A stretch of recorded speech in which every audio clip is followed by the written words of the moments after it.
Bonjour, donc ici je vous apporte la correction de l'exercice 6 de la séquence sur les probabilités conditionnelles. Polynésie, septembre 2018. Comme d'habitude, c'est un grand texte. On va essayer de décortiquer ensemble. Le service social d'une ville souhaite mener une étude sur les modes de garde choisis par les familles pour leurs enfants de moins de 3 ans.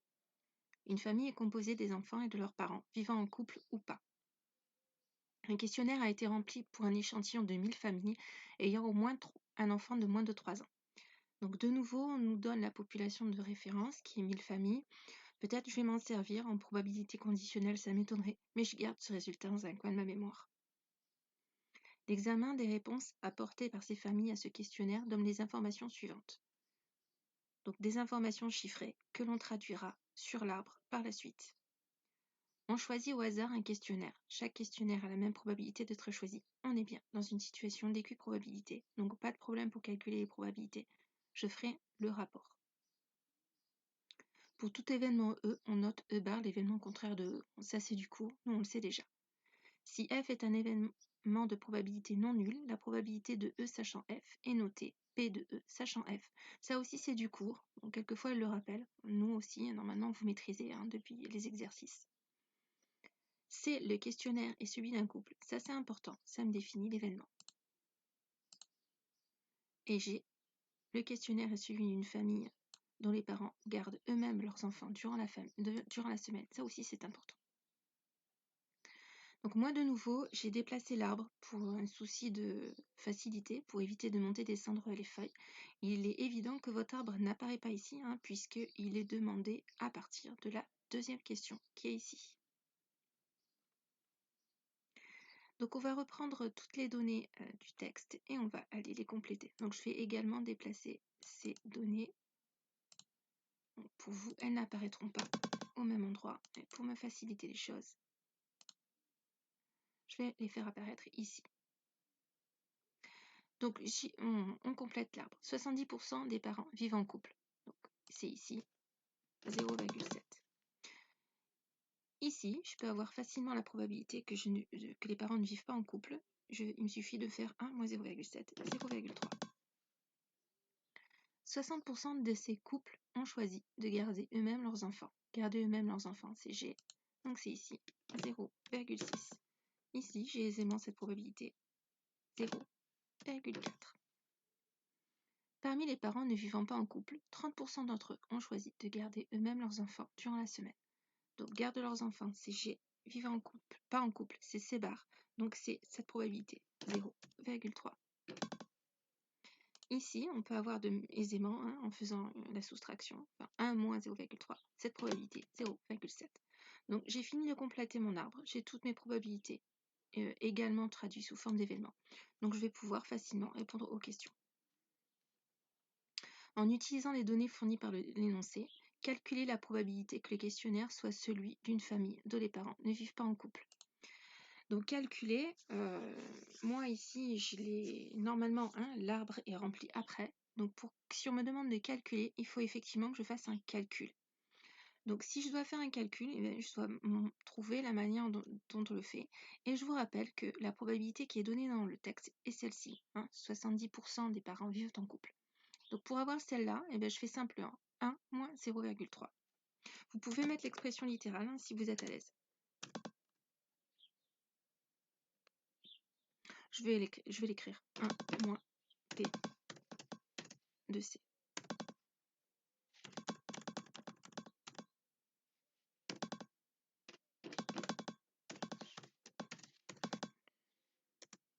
Donc ici, moi, je continue mon calcul en ligne, parce que c'est plus simple. 1 moins 0,7 égale 0,3. Donc vous voyez que le verbe d'action est bien calculé et non pas déterminé. Il faut bien faire la différence entre ces deux verbes lors des probabilités conditionnelles. Ici, j'utilise un autre verbe d'action qui est donné. Et donc on voit bien la différence calculée. Il va falloir que je fasse un calcul. Donné, c'est traduction du texte. Donc P de G sachant C, je l'ai déjà mis dans l'arbre, donc c'est 0,6. Et P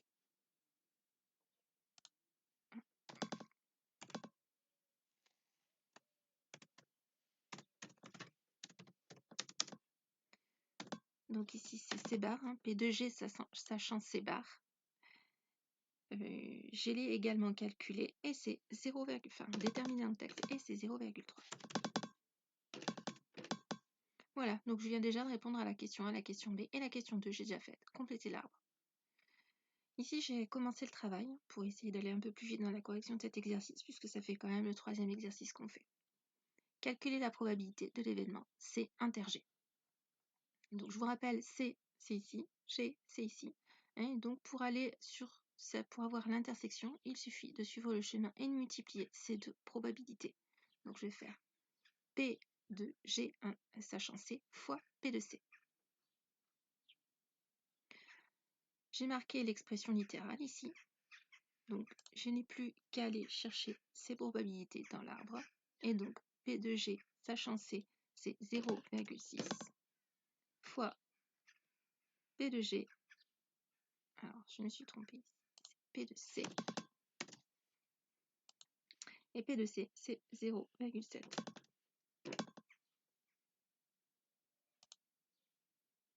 Donc, je calcule avec ma calculatrice et j'obtiens 0,42. Vous remarquerez dans cet exercice, on ne vous précise pas l'arrondi, tout simplement parce qu'en calculant 0,6 fois 0,7 sur la calculatrice, on obtient directement 0,42.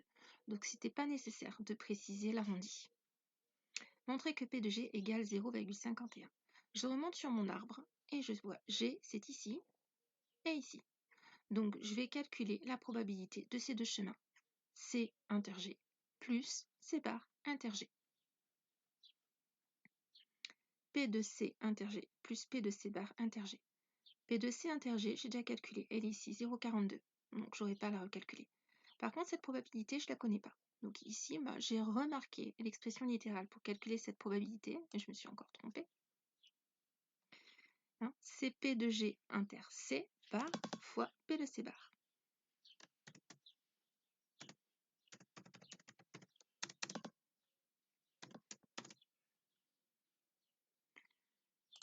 Donc cette probabilité de l'intersection, je la connais, je remplace 0,42. Et ensuite, P de G inter C bar, c'est 0,3 fois P de C bar, 0,3. Calcule tout ça sur ma calculatrice et j'obtiens 0,51.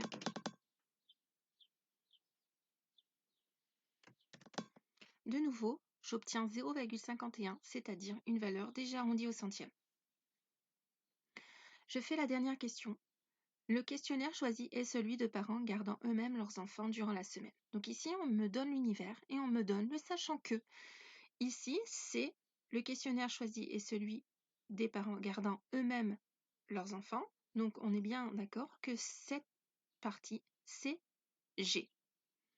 Calculer la probabilité que ces parents vivent en couple. Donc ici, c'est C.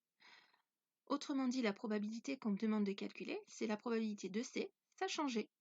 Cette probabilité n'apparaît pas sur l'arbre, il va falloir que je la calcule à l'aide de la formule du cours. P de C inter G sur P de G. Ces deux probabilités, je les ai calculées dans les questions d'avant. 0,42 divisé par 0,41, 52.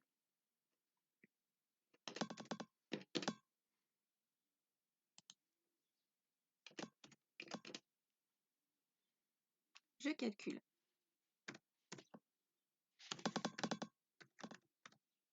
Et j'obtiens 0,82. Alors ici 82 parce que j'ai gardé le même arrondi que dans les résultats précédents pour avoir de la cohérence tout au long de la copie. Voilà, c'est la fin de cet exercice, c'est la fin des probabilités conditionnelles. Donc je vous donne rendez-vous la semaine prochaine. On commencera les suites géométriques. Allez, bon courage.